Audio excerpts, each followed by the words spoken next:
all those pictures you saw flashing by, we'll never be able to talk about all those people, but in some relation, they had some relation to our program in some way.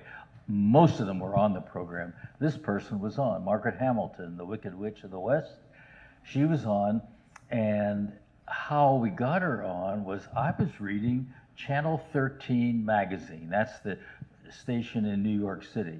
And she wrote a letter to Channel 13 saying, I love your channel. That's the PBS station in New York City. I love your channel, and et cetera, et cetera, et cetera. And she said, sincerely, Margaret Hamilton, P.S., give Mr. Rogers a big hug for me. And I thought, aha. We were talking earlier about how scary the Wicked Witch of the West was for a lot of people. And adults would still tell us, that witch and those flying monkeys really scared me. And Fred, I said to Fred, maybe we can take that and demystify the scary part and just bring it to, explain to children and just pretend. That's sort of the premise.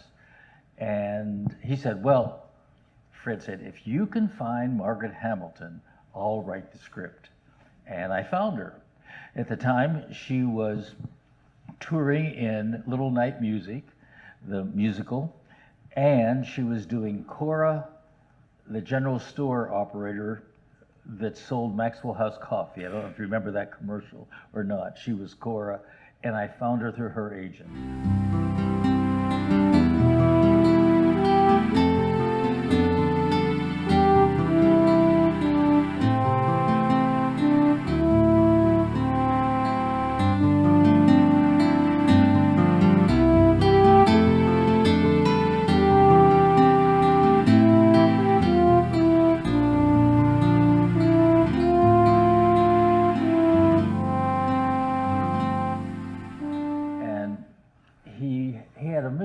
But let me tell you a little story about Maggie. She said, oh, call me. We became very good friends. Every Sunday night she would call, my wife and I. She'll call me Aunt Maggie. Sunday night she would call. We'd catch up. But when our second son was born, she called to congratulate. She said, I'm going to fly to Pittsburgh. She lived in New York. Could you meet me at the airport? I'd like to meet Taylor. That's our son's name. And she had met our daughter earlier. And so, to make a long story short, she came to our house. I picked her up at the airport. We stopped in to say hello to Fred. I took her home, and she spent about an hour, 2 hours with us. And she had our son, who was maybe 6 days, 7 days, 8 days old, on her lap.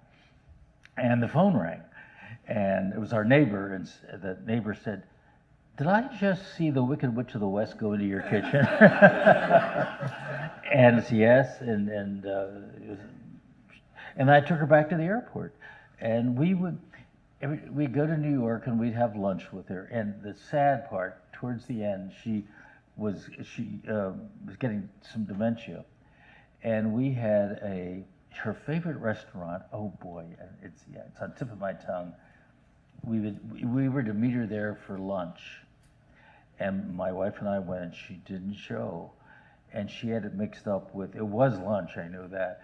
She had it mixed up with dinner, and she showed up at 6 o'clock whenever. And shortly thereafter, I think she was under treatment for dementia and passed away. I guess she was in her mid-80s at that point, I don't know. But she was a wonderful, wonderful person. Well, another aspect of David that you won't know about, because of course his inherent modesty prevents people knowing, is that he is a fantastic collector, a raconteur, as you've already seen, but also he relishes his connection to the classic people of show business, of whom he's met a surprising number, even before you were associated with Fred. And we'll talk about that in a minute. But before we leave Margaret Hamilton, could you tell them, and I never have seen that particular episode that I remember, could you tell them what happened on the episode? Of the neighborhood. Yeah. Right. Yes. In order to sort of demystify the scary part of anything that's scary on television, we use Margaret sort of as an example. And she was, of course, a scary witch, but she came in her civilian clothes, and we had a similar costume that she wore in the movie.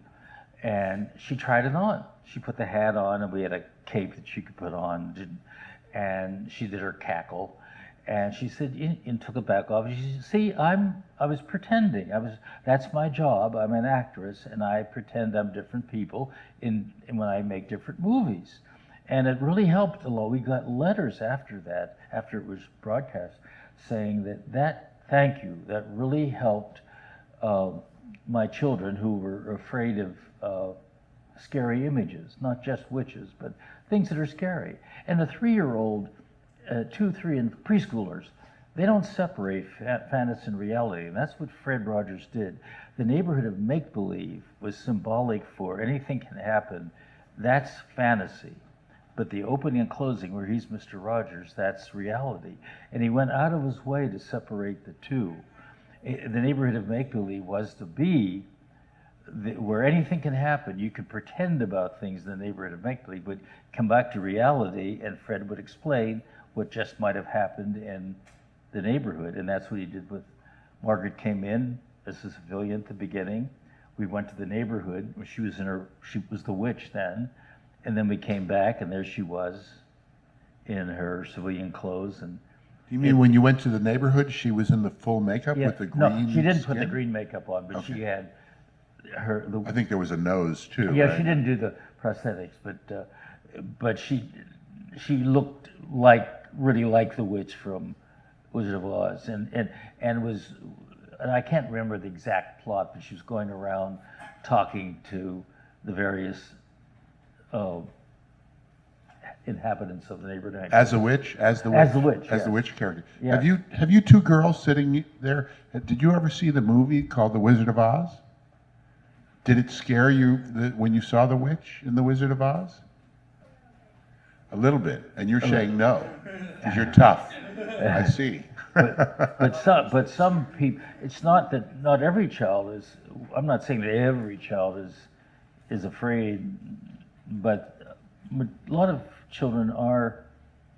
I think what Fred was doing with the entire program was interpreting childhood for children. There are a lot of scary things that happen. There's a lot of subjects that children don't understand. And I think he was an interpreter of childhood. That's my words. I don't know if that's true or not, but that's sort of what I observed. And also, I think, let me tell you a quick story, all right? When Fred was working on his degree in child development, he has a degree in child development, in music, and in theology. And when he was working on his degree in child development, he had to go to a child care center and observe children to play. And every week a different parent would come in and show the children what they did for a living. There was a baker and so forth. This one day, there was a sculptor who came in, didn't say anything, with a big chunk of clay, plopped it right down in front of the children. They were all around the table and started kneading the clay and making some little figurine. And the rest of that year, the art projects of the children were fantastic, according to Fred. And Fred said, there's a Quaker saying that attitudes are caught, not taught. If you love doing what you love doing in front of children, they'll catch that love. And I think that's what Fred did on the program. Fred loved what he was doing. He really had a mission. And I think children caught that, as they couldn't articulate it, but I think they caught that love. And I think they caught the respect that Fred had for children and for childhood.